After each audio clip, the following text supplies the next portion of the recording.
Hello बच्चों, आज हम लोग शुरू करने वाले हैं एक बहुत ही इंटरेस्टिंग और इम्पोर्टेंट टॉपिक लिमिट्स। लिमिट्स जो है वो कंटिन्यूटी, डिफरेंशियबिलिटी, इंटीग्रेशन, इन सभी का क्या है, बेसिक कंसेप्ट है। अगर हम लोग लिमिट्स नहीं समझेंगे तो आगे कैलकुलस में कुछ भी समझना बेहद ही मुश्किल हो जाएगा। और यही नहीं, कैलकुलस से भी आगे जब हम लोग बढ़ेंगे मैथमेटिकल एनालिसिस, तो उसका भी बेसिक कंसेप्ट लिमिट्स ही है। ये बहुत ही इम्पोर्टेंट टॉपिक है और मजेदार भी है। लेकिन अगर इसका जो कंसेप्ट है उसको हम लोग समझ जाएंगे तो ये बहुत ही आसान हो जाएगा। तो सबसे पहले हम लोग ये समझने की कोशिश करते हैं कि लिमिट की आवश्यकता आखिर क्यों हुई। सीधे इसके एग्जाम्पल्स में नहीं जाएंगे, यानी उसके प्रॉब्लम सॉल्व करने के लिए नहीं बढ़ेंगे हम लोग, या उसके डेफिनेशन को भी सीधे नहीं देखेंगे। पहले जो उसका मेन जो कहेंगे अप्रोच, वो समझने की कोशिश करेंगे। और उसके लिए एक एग्जांपल हम लोग लेते हैं, ठीक है। एक कोई फंक्शन एफ एक्स है, x square minus 1 by x minus 1। हम लोग ये समझेंगे कि एक्स इक्वल टू 1 के नियर, ठीक है, इसका बिहेव क्या होगा, इस फंक्शन का क्या बिहेवियर होगा। एक्स इक्वल टू 1 पर क्या होगा यह, चूंकि डिनोमिनेटर 0 हो जाएगा। अगर एक्स इक्वल टू 1 हो जाए तो डिनोमिनेटर इसका 0 हो जाएगा, तो ये अनडिफाइंड हो जाएगा। तो एक्स इक्वल टू 1 पर तो ये अनडिफाइंड है, लेकिन उसके नियर एफ एक्स का बिहेव कैसा होगा यह समझने की कोशिश करते हैं। ऐसा इसलिए कि एफ एक्स जो है वो किसी भी रियल नंबर पर एक करस्पॉन्डिंग ये एक वैल्यू देगा हमको। देख रहे हैं ये डिफाइन है किसी भी रियल नंबर पर, लेकिन x इक्वल टू 1 पर नहीं है। तो अगर अब हम लोगों को यह जरूरत हो कि हम लगभग 1 के नजदीक पहुंचेंगे तो एफ एक्स का क्या वैल्यू होगा, क्योंकि 1 पर तो हम निकाल नहीं सकते। यह जानने की अगर जरूरत हो तो आखिर क्या वो अप्रोच हम लोग लगाएंगे। तो यहां देखिए कि अभी इसको ग्राफ के माध्यम से हम लोग समझते हैं। यही जो फंक्शन है, इस फंक्शन को क्या किया, ऊपर वाले को न्यूमरेटर को फैक्टराइज किए, कैंसिल किया गया इसको, और फाइनली आया x प्लस 1। लेकिन यह कैंसिलेशन कब होगा, जब x 1 के इक्वल नहीं होगा। अगर 1 के इक्वल होगा तो यह डिवाइड होगा नहीं, क्यों, डिनोमिनेटर 0 होगा तो वो अनडिफाइंड हो जाएगा। तो इस कंडीशन में x is not equal to 1 के कंडीशन में यही फंक्शन किसके इक्वल हो गया, x प्लस 1 के इक्वल। तो हम लोगों ने ग्राफ बनाया। ये जो ग्राफ है ये है x square minus 1 by x minus 1, और यह है x प्लस 1। दोनों में अंतर क्या है, दोनों तो सेम चीज है, लेकिन अंतर केवल क्या है कि इसमें एक पॉइंट नहीं है, उस पॉइंट पर यह फंक्शन डिफाइन नहीं है। और x प्लस 1 जो है इसमें वह पॉइंट भी इंक्लूड है, इसलिए यहां देख रहे हैं ये डॉट जो दिखा गया, यानी 1 पर ये वैल्यू है, और ये पूरा लाइन है, लेकिन यहाँ एक होल है, ठीक है, यानी कि ये इंक्लूड नहीं, x इक्वल टू 1 पर इस फंक्शन का वैल्यू हमको यहाँ नहीं मिल पाया है।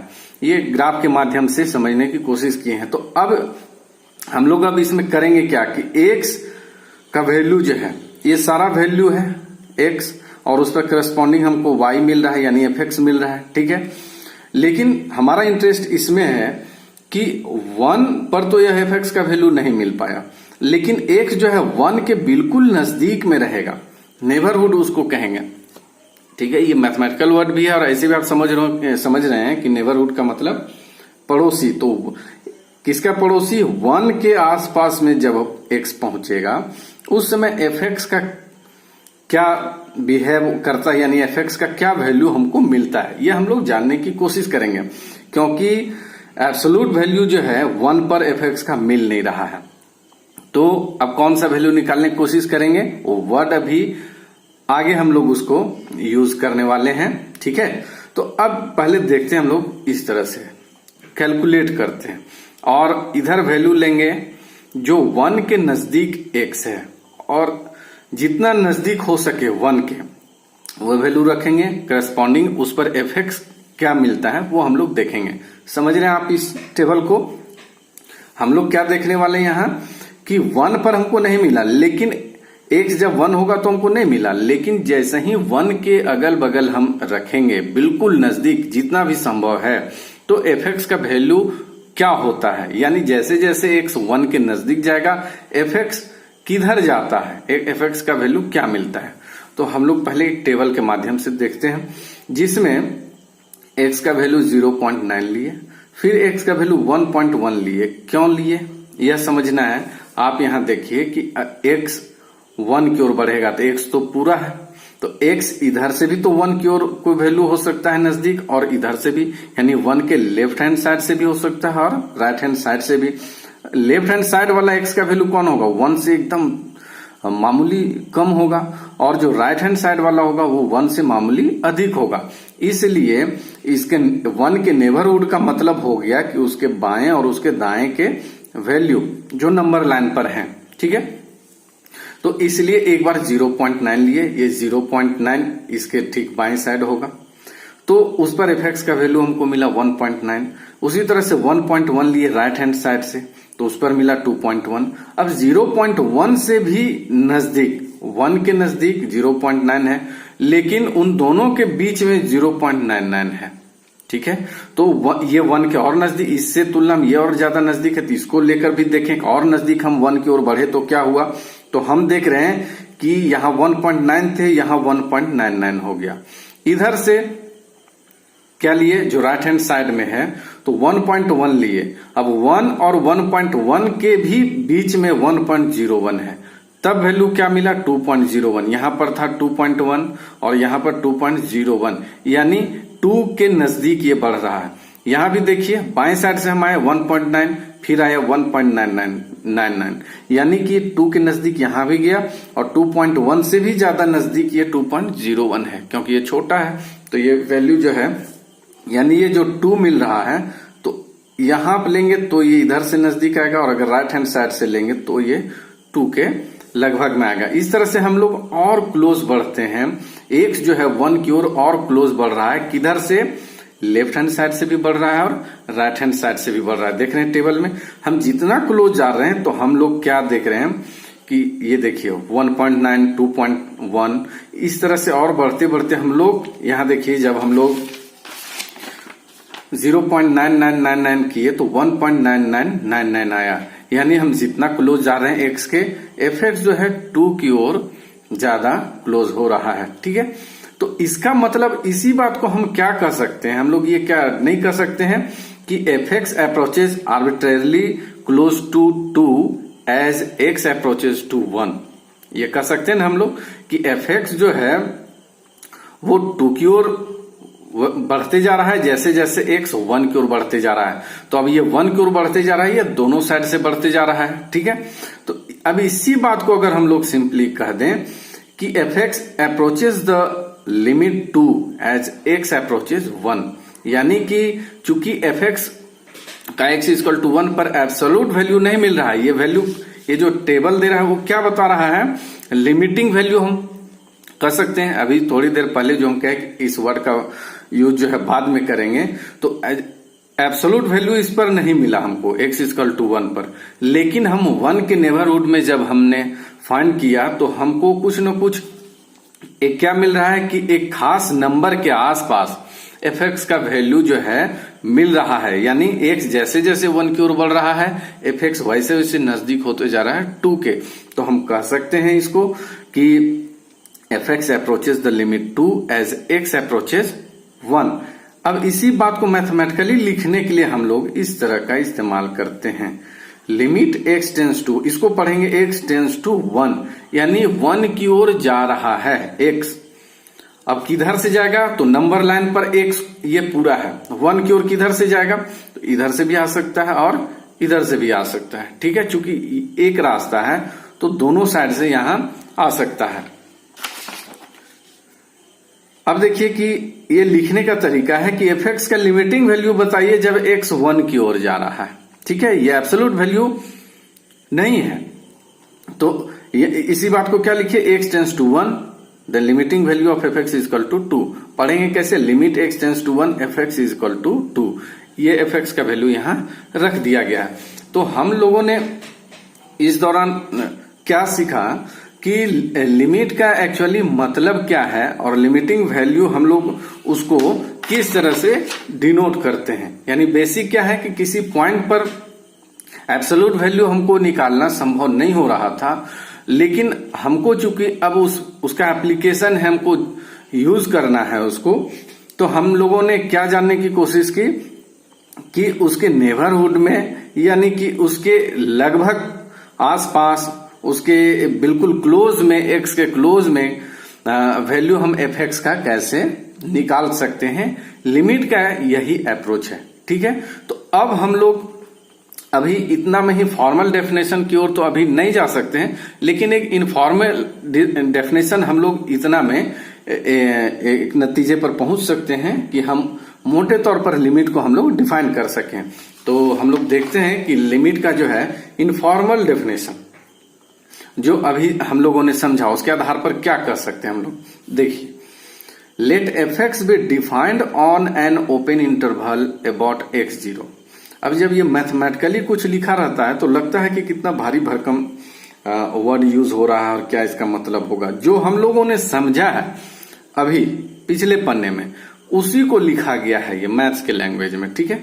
देखिए, F x be defined on an open interval about x zero. ये open interval about x zero का क्या मतलब है? जैसे देखिए, सिंपल है, एक्स जीरो यहाँ कौन है? एक्स जीरो की जगह कौन था? यहाँ 1 था। तो अभी देखिए इस फंक्शन को हम लोगों ने देखा कि 1 पर ये भले डिफाइंड नहीं था, लेकिन 1 के नेबरहुड में जस्ट बाएं और जस्ट दाएं यह फंक्शन डिफाइंड था। ये भी हम लोगों ने देखा, केवल 1 पर डिफाइंड नहीं था, बाकी पर यह फंक्शन डिफाइंड था ना। तो ओपन इंटरवल का सेंस यही है कि 1 के नेबरहुड में वह फंक्शन जो है डिफाइन है, ठीक है। अब यहां लिखा गया है except possibly at x zero itself, मतलब कि हो सकता है कि वो उस पर डिफाइन भी हो, मतलब एक्स जीरो पर डिफाइन भी हो एफ एक्स, या नहीं भी हो, ठीक है।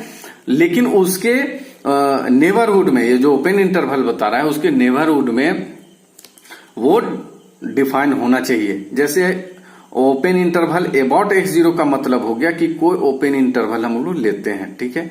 ये ओपन इंटरवल के अंदर एक पॉइंट जो है एक्स जीरो है, जैसे हम ओपन इंटरवल ए बी ले लिए, ठीक। तो इसके अंदर अबाउट एक्स जीरो का मतलब हुआ कि इस ओपन इंटरवल का ये मिड पॉइंट है, ठीक है। यानी इसका नेबरहुड में, अपने नेबरहुड में ये मिड पॉइंट है, तो ये open interval about x zero हो गया। यानी कि एक ऐसा ओपन इंटरवल जिसका मिड पॉइंट में एक्स जीरो है, तो उस पर यह फंक्शन डिफाइन है। और हो सकता है, ऐसा भी हो सकता है कि एक्स जीरो पर भी वो डिफाइन हो। मतलब मोटे तौर पर समझना है कि एफ एक्स इसके ओपन इंटरवल में डिफाइन है, और एग्जैक्टली इस पॉइंट पर भी वो डिफाइन हो सकता है या नहीं भी हो सकता है, लेकिन इसके ओपन इंटरवल में वो डिफाइन है, ठीक है। जैसे ये फंक्शन 1 पर भी डिफाइन होता तब भी हम लोग आगे बढ़ते, और नहीं है, इसके अगल बगल है, तो हम लोग उस पर भी आगे बढ़ रहे हैं, ठीक है। तो इस लाइन को इतना ज्यादा इसका हेडेक नहीं पाल लेना है, इसका मतलब यही है, ठीक है। फिर से पढ़ते हैं, let f x be define on an open interval about x zero. अगर फंक्शन डिफाइन ही नहीं होगा तो फिर हम लोग उस पर बात ही क्यों करेंगे। Except possibly at x zero itself if f x gets arbitrary close to L. L यहां ले लिया है, एक वैल्यू है कि अगर ये आर्बिट्री क्लोज होगा एल पर for all x sufficiently close to x zero. यानी इसका मतलब हुआ कि एक्स जैसे जैसे जहां तक संभव है एक्स जो है एक्स जीरो की ओर बढ़ रहा है, और एफ एक्स जो है उसी तरह से एल की ओर अगर क्लोज होते जा रहा है, यानी एक्स जीरो के नजदीक पहुंच रहा है, तब एफ एक्स जो है एल की ओर बढ़ रहा है, तो हम लोग कह सकते हैं कि F x approaches the limit L as x approaches x nought. और इसको इस ढंग से लिखेंगे, यानी पिछले पन्ना में जो हम लोगों ने पढ़ा, पिछले पेज में जो पढ़ा, उसी को एक लैंग्वेज, मैथमेटिकल लैंग्वेज के तौर पर इनफॉर्मल डेफिनेशन हम लोगों ने तय किया, ठीक है। जो एग्जाम्पल में पढ़ा उसी को लिखा हुआ है। आगे बढ़े। अब सवाल यहां पर यह होगा कि जैसे देखिए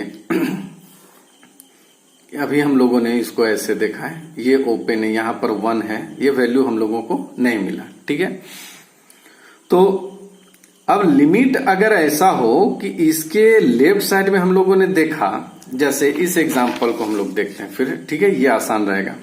ये 0.9 लिए, यानी x किधर है, ये 1 है, तो x यानी इधर से आ रहा है, तो 0.9 पर ये कहाँ आ रहा है fx, 1.9 पर आ रहा है। ठीक है, ये और फिर 0.99 और नजदीक चले गए, तो ये और नजदीक हो गया 2 का, फिर और नजदीक चले गए 0.999 इधर से, अभी लेफ्ट हैंड साइड से ही जा रहे हैं, तो यह 2 के और नजदीक होते जा रहा है। ठीक है, और जब राइट साइड से देख रहे हैं हम लोग, राइट हैंड साइड से 1.9 इधर से नजदीक हो रहे हैं हम x इक्वल टू 1 के, तो ये 2 की ओर और बढ़ते जा रहा है, यानी दोनों साइड से जब हम लोग 1 की ओर बढ़ रहे हैं, तो ये एक यूनिक नंबर 2 पर ये क्या हो रहा है कि क्लोज होते जा रहा है fx। अगर ऐसा हो कि लेफ्ट हैंड साइड से अगर हम बढ़ रहे थे, ये 2 पर आ रहा था, और मान लेते हैं कोई फंक्शन ऐसा हो कि राइट हैंड साइड से जब क्लोज हो, तो वह fx जो है कोई और नंबर पर 2 पर ना होकर 3 पर हो जाए, क्लोज हो रहा हो, या किसी और पर क्लोज हो रहा है, तब इस पॉइंट पर उस फंक्शन का लिमिटिंग वैल्यू हम क्या कह सकते हैं, हम यह तय कर सकते हैं कि हाँ x इक्वल टू 1 पर यह फंक्शन जो है इस पॉइंट पर जो है इस पॉइंट के क्लोज होते जा रहा है। ऐसा हम लोग नहीं कर सकते। ऐसा लिमिटिंग वैल्यू इसका हम एक कह सकें, उसके लिए क्या जरूरी है कि इधर से भी जब हम 1 की ओर बढ़ रहे हैं और इधर से भी बढ़ रहे हैं, तो एक यूनिक पॉइंट पर जो है आकर हम लोग ठहरे, तभी हम कहेंगे कि हाँ इसका लिमिटिंग वैल्यू fx का जो लिमिटिंग वैल्यू की बात कर रहे थे वो जायज है। आप समझ रहे बात को? तो यानी कि इस टॉपिक पर आते हैं, existence of limit. Limit exist करेगा, यानी कि जो हम लिमिटिंग वैल्यू निकालना चाह रहे थे, सिंपली फिर से कह रहे हैं कि कोई फंक्शन है वो x इक्वल टू a पर हमको नहीं मिल पाया। ठीक है, वो डिफाइन नहीं हुआ तो हमको नहीं मिल पाया, उसको फाइंड करना आसान नहीं है। तो हमारी कोशिश है कि a के अबाउट हम कोशिश करें कि जब x a की ओर लगभग पहुंच जाएगा तब fx का वैल्यू क्या होगा। तो उसी बात को हम लोगों ने कहा कि x tends to a limiting value of fx हमको निकालना है। ठीक है, तो हम उस लिमिटिंग वैल्यू पर तभी हम आ पाएंगे या हमारा सही होगा जब x इक्वल टू a पर हमारे पास दो रास्ते हैं पहुंचने के, इन दोनों रास्तों से हम किसी यूनिक नंबर पर हम पहुंचे, यानी कि fx का जो लिमिटिंग वैल्यू होगा वो यूनिक होगा, तभी हम कहेंगे कहाँ इसका लिमिटिंग वैल्यू एग्जिस्ट कर रहा है, यानी अस्तित्व में है, उसका कोई मतलब है, उसका कोई मायने है। ठीक है, नहीं तो उसके कोई मायने नहीं है। क्लियर है? तो एग्जिस्टेंस ऑफ लिमिट, अगर इतनी बात को आप समझ गए हैं तो आप समझ गए कि लेफ्ट हैंड साइड से उस लिमिट का वैल्यू और राइट हैंड साइड से लिमिट का वैल्यू उस फंक्शन का इक्वल होगा, सेम होगा, तभी कहेंगे कि लिमिट जो है एग्जिस्ट कर रहा है, यानी किसी फंक्शन का किसी पॉइंट पर लिमिटिंग वैल्यू एग्जिस्ट कर रहा है। तो अब इस बात को हम लोग फिर कहेंगे कि मैथ्स में कैसे इसको डील करेंगे, कैसे लिखेंगे इसको। तो हम लोग मान लेते हैं कि कोई फंक्शन है fx है, इसका लिमिटिंग वैल्यू हमको लिखना है, यानी क्या है, limit x tends to a fx। अब इसकी बात हम लोग करेंगे कि एग्जिस्ट करेगा, कब करेगा या कब नहीं करेगा। तो क्या जरूरी है, यहां देखिए ये है a, ठीक, और ये x है और fx पर fx इसका कोई वैल्यू होगा। तो लेफ्ट हैंड साइड से जब हम a पर पहुंचेंगे, ठीक है, तो उस समय a क्या होगा, सॉरी x क्या होगा, a से थोड़ा सा कम, बहुत ही मामूली। कितना कम, तो लिमिटिंग वैल्यू का हम जब कह रहे हैं कि x टेंस टू a, तो यहां कोई एक कांस्टेंट नंबर नहीं है कि a से इतना कम। ठीक है, जब हम लोग बड़े स्तर पर देखेंगे तो एक कॉन्टेक्स्ट में भी इसको समझेंगे, लेकिन अभी फिलहाल इसको हम लोग देख लेते हैं, उसके बाद उस पर चर्चा करेंगे। तो इस बात को कहने के लिए कि a से वह जो है थोड़ा सा कम है, क्यों, क्योंकि लेफ्ट हैंड साइड से आ रहा है, तो इस बात को कहने के लिए कैसे हम लिख सकते हैं इसको कि x इधर से पहुंच रहा है, लेफ्ट हैंड साइड से ए पर पहुंच रहा है। तो अभी कहां पहुंचा है, ए पर ही नहीं पहुंच रहा है क्योंकि टेंस टू ए है, तो ए से थोड़ा सा कम है। तो इस बात को दिखाने के लिए हम लोग कहेंगे एक एज नया टर्म हम लोग इंट्रोड्यूस करते हैं। वो एज क्या है, एज को पहले आप समझ लीजिए तब आगे आसान होगा। एज जो है वो एक पॉजिटिव है, नंबर है, ठीक है। और क्या है, very very small as possible है। आप जितना छोटा सोच सकते हैं ये उससे भी छोटा है, लेकिन पॉजिटिव है, ठीक है।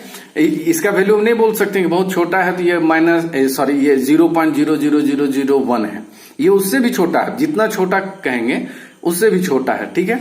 तो x क्या हो गया, a माइनस एच हो गया। तो इधर से जो हम लोग निकालने वाले हैं यानी x इक्वल टू a पर जो हम लेफ्ट हैंड साइड से पहुंचेंगे तो जो लिमिटिंग वैल्यू निकालेंगे उसको हम लोग कहेंगे लेफ्ट हैंड लिमिट। तो लेफ्ट हैंड लिमिट निकालने के लिए हम लोग क्या पुट करेंगे, बाएं साइड से आप हैं तो x जो है a से कम ही होगा ना, तो चूंकि h पॉजिटिव है तो इसमें घटाए a माइनस एच। समझ रहे बात को। अब जैसे जैसे x a होगा, जैसे जैसे ये a हो जाएगा, एज क्या हो जाएगा 0, सिंपल। जैसे a हो जाएगा ये, तो इसमें से ये घटते जाएगा तो एज 0 होते जाएगा। तो हम लोग लिख सकते हैं as x tends to a h tends to 0। अब ये जो लिमिट था उसको हम क्या लिख सकते हैं, x टेंस टू a की जगह h टेंस टू 0, ठीक है, लिख सकते हैं। और x के जगह क्या लिख सकते हैं, a माइनस एच। तो इसी बात को यहां लिख दिए हैं, कोई कंफ्यूजन यहाँ। ये क्या तरीका है लिखने का, देखिए यहाँ x tends to a minus, ये माइनस क्या बताता है, ये एक नोटेशन है, ये बताता है कि हम लोग x जो है a की ओर किधर से आ रहा है, उसके लेफ्ट हैंड साइड से आ रहा है, ठीक है। a से थोड़ा सा कम ही है x, ये दिखाने के लिए यहां a माइनस दिखाते हैं, यानी ये लेफ्ट हैंड लिमिट का ये पहचान है। और इस फॉर्म में लिखेंगे तो ये फाइनली हो जाएगा limit h tends to 0 f of a minus h. समझ रहे हैं, इसमें कोई भी ऐसा कोई परेशानी करने वाला कोई कंसेप्ट ये नहीं है, सिंपल है। ये नंबर लाइन ध्यान में रखिए, यहां अपने आप होते जाएगा। अब अगर हम इधर से देखें कि इधर से जो लिमिट होगा, यानी ये एक तरह से LHL कौन है, जो हम लोग अभी ले रहे थे 0.99 ले रहे थे ना, 1 से थोड़ा सा कम। तो यहां पर क्या कर रहे थे, 1 में हल्का कम ले रहे थे ना, तो ये हमको मिलते जा रहा था। अब राइट हैंड में क्या कर रहे थे, 1 से हल्का सा बड़ा ले रहे थे, यहां पर ले रहे थे ना, यहाँ 1.1 1.01, तो ये कुछ तो ऐड है इसमें। तो वो पॉजिटिव नंबर h जो है फॉर RHL, इसके लिए क्या होगा, a से अधिक होगा। तो हम लोग पुट करेंगे x equal to a plus h. फिर उसी तरह से जैसे जैसे x a की ओर बढ़ते जाएगा, h किधर बढ़ते जाएगा, 0 की ओर बढ़ते जाएगा, ठीक है। तो इसको हम लोग कैसे दिखाएंगे, RHL बराबर फाइनली क्या हो गया, ये आप सैंपल समझ रहे हैं, a प्लस यानी कि इधर से राइट हैंड लिमिट ले रहे हैं, और x के जगह क्या हो गया, f of a plus H. आगे तरीका जो हम लोग सीखेंगे कि इवेलुएट कैसे करेंगे लिमिट, इसको सॉल्व कर देंगे और इसको सॉल्व कर देंगे, आगे वो पढ़ेंगे हम लोग। अभी हम लोग पढ़ रहे हैं कि वो क्या कंडीशन होगा कि ये लिमिट एग्जिस्ट करेगा। तो हम लोगों ने इधर से भी एक लिमिटिंग वैल्यू निकाल लिया, इधर से भी निकाल लिया, जैसे यहां निकाला था मैनुअली, यहां हम लोगों ने निकाला डायरेक्ट वैल्यू। ये रख से देखते जा रहे थे कि एक पॉइंट पर वो क्लोज होते जा रहा है। तो अब ये लिमिट को एग्जिस्ट करना है, उसके लिए क्या जरूरी है कि ये जो हम लोगों ने LHL निकाला और RHL निकाला, ये दोनों क्या होना चाहिए, इक्वल होना चाहिए, तभी यह लिमिट एग्जिस्ट करेगा। यानी यह जो आप निकालना चाह रहे हैं कि x a की ओर जा रहा है, तो f(x) का लिमिटिंग वैल्यू बोलिए, ये कब एग्जिस्ट करेगा, कब मीनिंगफुल होगा, जब इसका लेफ्ट हैंड लिमिट और राइट हैंड लिमिट दोनों इक्वल होगा। और वो कंडीशन क्या होगा, वो इस तरह का ये मैथमेटिकल कंडीशन हमको दिखाई देगा। यह सीधा जान लेना ये आसान है, लेकिन इसके पीछे का जो कारण है, जो कॉन्सेप्ट है, उस पर ध्यान देना भी जरूरी है। अगर LHL इक्वल टू RHL होता है तो हम लोग क्या कहेंगे कि लिमिट एग्जिस्ट किया, अदरवाइज उसको डज नॉट एग्जिस्ट करेंगे, ठीक कहेंगे, ठीक है। अब एक बात और देख लीजिए कि अगर वो इक्वल नहीं हुआ, LHL अलग आ गया, RHL अलग, तो लिमिट एग्जिस्ट नहीं करेगा, इसको लिखेंगे डज नॉट एग्जिस्ट। लेकिन वो लेफ्ट हैंड लिमिट अगर को आ गया है फाइनाइट नंबर, तो कहेंगे कि वह जो है लेफ्ट हैंड लिमिट उसका एग्जिस्ट कर रहा है, राइट हैंड लिमिट एग्जिस्ट कर रहा है, ये हम लोग कह सकते हैं, ठीक है। लेकिन उस पॉइंट पर लिमिट एग्जिस्ट कर रहा है, यह हम लोग नहीं कह सकते हैं, ओके। अब यहां देखिए एक जानकारी और इसी बीच ले लीजिए, जो हम लोग दोहरा भी रहे थे कि अगर कोई फंक्शन उसका limiting value x equal to a पर एग्जिस्ट कर रहा है, यानी limit x tends to f x exist कर रहा है, तो वो यूनिक होगा। ऐसा नहीं होगा कि आज सॉल्व किए तो इसका वैल्यू कुछ आ गया, कल सॉल्व करेंगे तो कुछ और आ जाएगा। ठीक है, तो ये यूनिकनेस ऑफ लिमिट हुआ कि अगर किसी फंक्शन का लिमिटिंग वैल्यू किसी पॉइंट पर एग्जिस्ट कर रहा है तो वो यूनिक होगा, दूसरा नहीं होगा। तो हम लोगों ने आज क्या देखा कि लिमिट का जो बेसिक जो अप्रोच है, जो इसका मतलब है, उसको हम लोगों ने एग्जाम्पल से समझा, कैसे उसको लिखते हैं और उसके लिखने के क्या मतलब है वो हम लोगों ने समझा। फिर एक इनफॉर्मल डेफिनेशन पर हम लोग पहुंचे कि उसको कैसे हम लोग डिफाइन कर सकते हैं, और फिर देखा कि कोई लिमिट एग्जिस्ट करता है उसका क्या मतलब होता है और किस कंडीशन में एग्जिस्ट करता है। ठीक है, इसके बाद देखे यूनिकनेस ऑफ लिमिट। तो जब एक नया टर्म हमारे पास आ गया तो जाहिर है कि उसका अलजेब्रा भी तो होगा ही। तो हम लोग देखते हैं प्रॉपर्टीज ऑफ लिमिट्स। ठीक है, बेसिकली ये क्या है, ये अलजेब्रा ऑफ लिमिट्स ही है। तो इसके अंतर्गत हम लोग देखेंगे कि कोई दो फंक्शन है, ठीक है, limit x tends to F X और limit x tends to A G X, ये दोनों एग्जिस्ट कर रहे हैं। तब दो फंक्शन को हम लोग ऐड कर देंगे और उनका लिमिटिंग वैल्यू अगर निकालेंगे तो उन दोनों के अलग अलग लिमिटिंग वैल्यू के सम के इक्वल होगा। यानी कि एग्जांपल सिंपली देखिए कि limit x tends to a है, मान लेते हैं यहां कि साइन एक्स प्लस एक्स। ठीक है, तो ये उसी के इक्वल होगा limit x tends to a, ये साइन एक्स आप निकाल लें, plus limit x tends to a x. ये एडिशन जो है वो इस तरह से आ जाएगा, ये इसका मतलब है। ठीक है, अगर प्लस की जगह यहाँ ये एडिशन है, यहाँ सब्ट्रैक्शन है, तो ये उसी तरह से यहां आ जाएगा। ओके, अगर दो फंक्शन इनटू में और उसका लिमिटिंग वैल्यू निकालना है तो दोनों के लिमिटिंग वैल्यू का ये प्रोडक्ट हो जाएगा। ठीक है, अलग अलग। अब अगर किसी फंक्शन में, जैसे इसको देखते हैं, किसी फंक्शन में कोई कांस्टेंट मल्टीप्लाई है और उसका लिमिटिंग वैल्यू निकाल रहे हैं, तो ये कांस्टेंट अगर मल्टीप्लीकेशन में है तो वो भी सीधा इधर बाहर आ जाएगा और लिमिटिंग वैल्यू उस फंक्शन के साथ बाहर से मल्टीप्लाई हो जाएगा। जैसे अगर हम कहें कि limit x tends to 0 2x square, तो ये उसी के इक्वल होगा, ये 2 मल्टीप्लाई है x स्क्वायर के साथ, बाहर कर देंगे limit x tends to 0 x square, ये दोनों सेम चीज है। ठीक है, तो आप समझ गए इसको। अगर दो फंक्शन इस तरह से है एफ एक्स बाय जी एक्स और x टेंस टू a करना है, तो ये क्या हो जाएगा, अलग अलग लिमिटिंग वैल्यू और डिवीजन का साइन यहां बीच में लग जाएगा। लेकिन कंडीशन है, ये कब, कि या तो gx जो है, जब हम a डायरेक्ट यहां ये रख देंगे, ठीक है, ये gx is not equal to 0, और या तो फिर इसका लिमिटिंग वैल्यू 0 के इक्वल नहीं होगा, क्योंकि अगर ये 0 के इक्वल हो जाएगा तो फिर ये क्या हो जाएगा, अनडिफाइंड हो जाएगा। तो इसलिए एक कंडीशन है इसके साथ कि gx 0 के इक्वल नहीं होना चाहिए। ठीक है, अब आते हैं थोड़ा एक्सपोनेंशियल टाइप का देख लेते हैं। हम लोगों ने एडिशन देखा, सब्ट्रैक्शन देखा, मल्टीप्लिकेशन, ठीक है, डिवीजन, स्केलर मल्टीप्लिकेशन, एक कांस्टेंट के साथ मल्टीप्लाई हुआ। तो अब एक्सपोनेंशियल भी देख लेते हैं कि एक्सपोनेंशियल फॉर्म में यहाँ फंक्शन रहेगा तो उसके लिमिटिंग वैल्यू में क्या होगा। तो f x to the power g x है, limit x tends to a है, तो ये दोनों में, ये पावर में तो रहेगा ही, ये दोनों का लिमिटिंग वैल्यू जो है उसी तरह से एक्सपोनेंशियल फॉर्म में ही रहेगा। अगर log एफ एक्स है और उसका लिमिटिंग वैल्यू निकालना है तो क्या हो जाएगा, लिमिटिंग वैल्यू फंक्शन का और फिर उसके log। ये आप सिंपली समझिए कि limit x tends to a है, ये कोई इस तरह का एक टर्म नहीं है कि जो मल्टीप्लाई हो रहा है। Limit x tends to a ये कोई टर्म नहीं है जो एफ एक्स के साथ मल्टीप्लाई हो रहा है। ठीक है, इस बात को ध्यान में रखेंगे। इसी तरह से इसका इस्तेमाल करके ये बना हुआ है। इसमें क्या क्या है, p equal to limit f x to the power g x है, तो क्या किया गया है, इसमें दोनों तरफ log ले लिया गया है। और log का प्रॉपर्टी है ना कि जैसे कि y is equal to m to the power n है, दोनों तरफ log ले लेंगे तो क्या हो जाएगा, n log m।